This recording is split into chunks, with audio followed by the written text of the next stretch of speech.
54% of Americans find themselves to be overwhelmed by clutter in their home and they don't know what to do with it or how to fix the problem. So as I have been on my journey of decluttering my home for the past several years, I would say that for me, what works best is sticking to one category at a time. So the paper category. I know this is a big one, and this actually could take years or months to really get organized, like super organized in it. So give yourself grace, give yourself some time, but just start small. Just remember that putting every little ounce of effort towards organization will benefit you. And it might seem insignificant at the moment, but just wait. Years down the road, you will be so thankful that you did. Let me show you guys what I have been doing, what works for me today. I'm definitely not perfect and my organization is still not where I want it to be. If you have any tips, let me know in the comments. Just wanted to show you guys what I'm doing now. It's a lot better than what it used to be. So hopefully this motivates you and encourages you to maybe just get the ball rolling. Okay,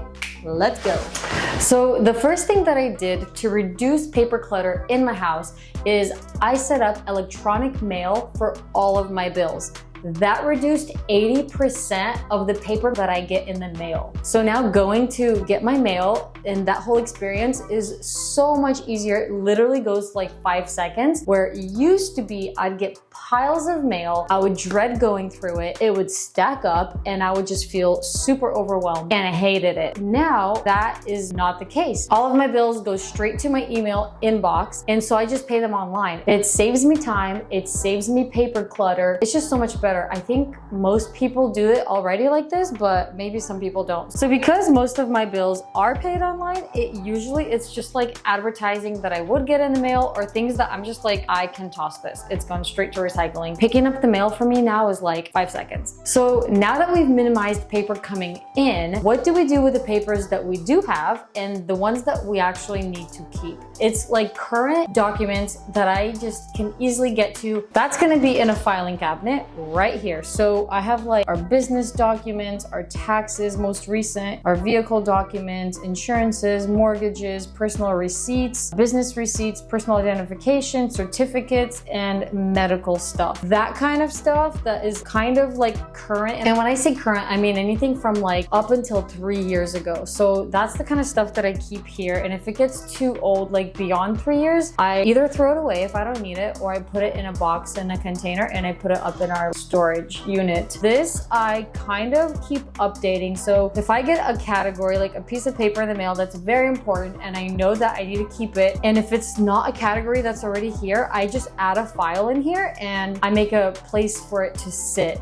Talk about this little area. In here, I have a binder for my husband's business, and I just keep main documents in here, and they are going to be in a little plastic, whatever this is called. So that's handy. And then I have our tax return paper for this past year. I have my home binder. This home binder, I have it in my other video. Honestly, I kind of stopped using it, but I'll tell you what it is. Basically, this has like all my passwords, meals. So if I don't know what to make, it has a bunch of meal ideas that I can just whip up, and then inventory stuff that I need to see if I'm like running out of, and then my budget, which now is on my phone. So I kind of stopped using this binder. It used to be super helpful, but lately it hasn't been. So I'm gonna reconsider and see if I even need that anymore. I do like the meal ideas in here. Maybe I need just a binder with meal ideas. That is a great idea. I might do that. I don't know who does this, but I just kept all the like super sweet notes that my husband and I wrote to each other. But sometimes I like to read through it and I'm like, oh,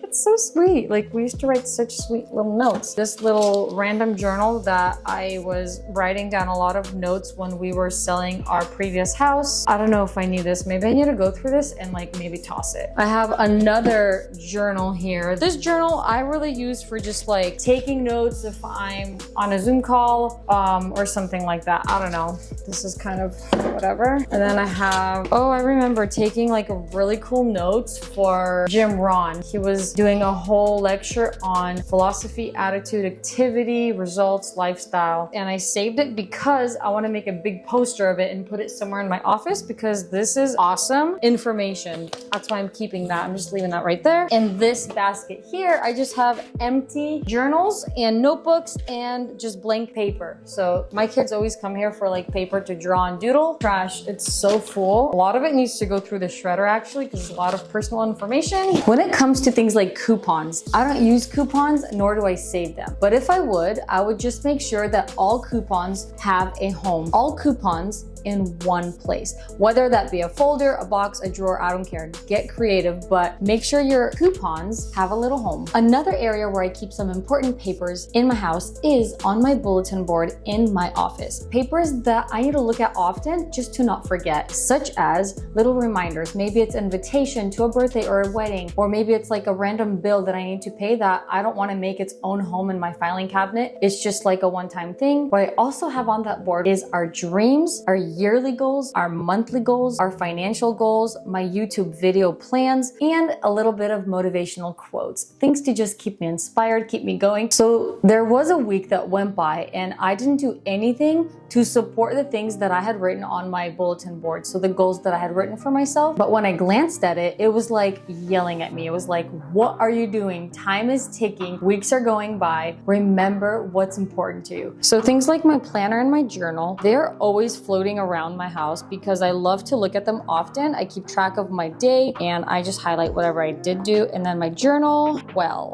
that needs a video of its own. Pretty much I journal in it every single day and that's a different topic. Now, what about those papers and those documents that are like 5 years old or more and they're important and you don't know where to store them? For us, I keep them in a secret place. This is an old business we used to have several years ago that we already shut down, but just for the sake of safety, I guess, I'm keeping it. I can't wait for years to just go by so that I could throw them away. And mortgage documents stuff here, I just keep them in a box and like kind of put away because I don't really ever need it unless I do need it. All of our kids' papers, whether it be their drawings, crafts, and papers of random kind, are gonna be designated areas for them. One, I have them in this drawer in the kitchen. The reason I have this drawer here designated for them is because I don't want to have to always run upstairs to clean up their stuff when they're playing down here. So I like to just have a drawer designated just for them, and it does get messy sometimes, but it's very easy to just go through and just throw stuff away. And the second place would be in their playroom and their closet again. This needs a little bit of better organization, but